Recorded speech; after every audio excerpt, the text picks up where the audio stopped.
J'ai découvert enfin qui je suis, d'où je viens. J'ai vécu très longtemps mêlé à tous les miens, sous la tente rugueuse ouverte à la nature, où rien ne vous limite, où rien ne vous emmure. Des pasteurs à rien. Leurs mains la dépliaient, quand s'endormait au fond du couchant violet, et sur l'Himalaya, dans les longs bras s'écartent, le soleil grandiose, à l'heure où les troupeaux, par la steppe égarée, vers le bercail repartent, précédés par leurs pâtres au dissonant pipeau. Je regarde mon sang tout au fond de mes veines, qui fleurissent ma peau comme de bleu verveine, et je songe, ils sont là poursuivant leur chemin. Je regarde mes mains, rien ne les suspecte en mon esprit. Je dis, mes mains je vous respecte, et vous avez la douceur des brebis et du lin. Dans ma chair, dans mon cœur immense, d'autres êtres par milliers sont morts, mais ces lointains ancêtres se survivent, malgré tant de soleils éteints, indéniablement à travers mes instincts les plus profonds, parmi mes goûts les plus sincères. L'impériale race en moi se régénère. Vraiment n'étiez-vous pas les princes de la terre, vous qui ne disiez pas en élevant les bras, nous sommes des bannis, qui nous recueillera? Le divin, dont toujours notre désir s'affame, ne se séparait pas encore de votre âme, ni rien de l'univers. Tout restait confondu, dans un rayonnement jusqu'au ciel répandu. Dieu formait avec vous un lumineux mélange. C'est en vous regardant que l'on inventa l'ange. Vous trouviez pour la bête aimante des mots doux. Quand la rose s'ouvrait, vous tombiez à genoux.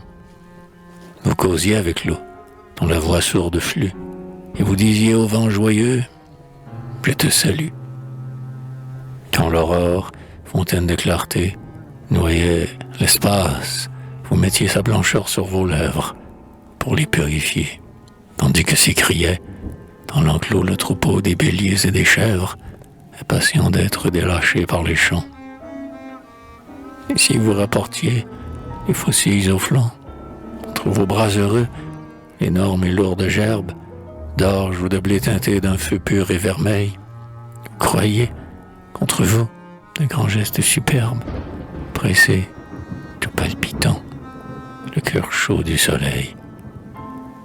Le soir, au seuil bleuâtre et tranquille des tentes, dont sur la solitude on relève les pentes, vous parliez longuement, paisible et hautain, et d'égal à égal aux astres vos voisins, poursuivant leur regard parmi l'espace sombre, et vous en décriviez les circuits et le nombre.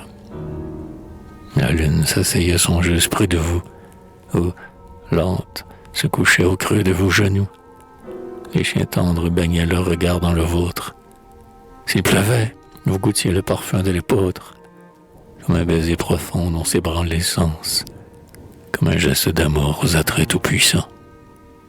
Ah, que je vous admire et combien je vous aime, magnifique berger, qui d'un pas entêté, sans doute accomplissant une tâche suprême, vers son destin futur maniait l'humanité, et gardiez d'un foyer céleste la lumière, aux lampes de vos cœurs. Combien je vous vénère, pour vous être aperçu qu'un Dieu vit dans la chair, dans l'élément, le cèdre et le brin de fougère, comme au subtil remous du résonnant éther, qu'à l'extase lucide, amoureux, il se livre, et pour m'avoir transmis ce cœur fervemment ivre.